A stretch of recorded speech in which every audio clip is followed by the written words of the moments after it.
पतितानां पावनेभ्यो श्रीविष्णुवेभ्यो नमो नमः। जय रूप सनातन भट्ट रघुनाथ श्रीजीव गोपाल भट्टदास रघुनाथ এই ছয় গোসাইয়ের গুরু চরণবন্দন যাহা হইতে বিঘ্ননাশ অভীষ্টপুর কলিযুগ পাবন অবতার শ্রীকৃষ্ণ চৈতন্য মহাপ্রভু ওনার অপার কারণে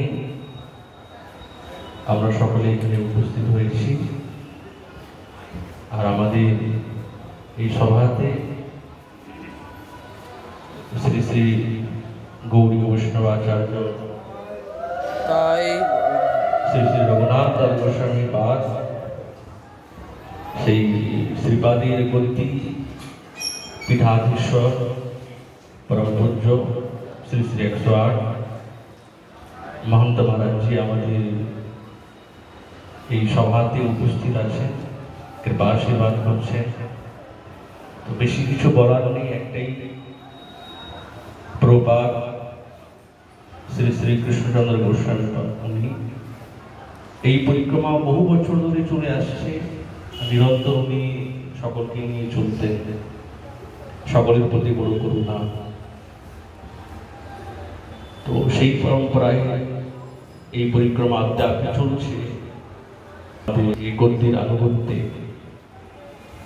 একটাই প্রার্থনা করি, ঠাকুর মহাশয় বলছেন যে হরি হরি কবে হবে, কবে হব বৃন্দাবনবাসী। কেবল দেহের সঙ্গে নয়, মনের সঙ্গে যাতে বাস করতে পারি এবং এই বৃন্দাবনের যে সমস্ত লীলাভূমি আছে সেই লীলাভূমির কথা চিন্তা করতে করতে এবং সেটি স্মরণ করতে করতে সম্পূর্ণ ভাবনাকে একাগ্র করতে করতে যাতে পরিক্রমা করতে পারি, এই মনের মধ্যে আশা রেখে এবং গুরু বৈষ্ণবের চরণে আশ্রয় গ্রহণ করি। এবং সেবাদের চরণে আশ্রয় গ্রহণ না করলে তো পরিক্রমা করা যায় না।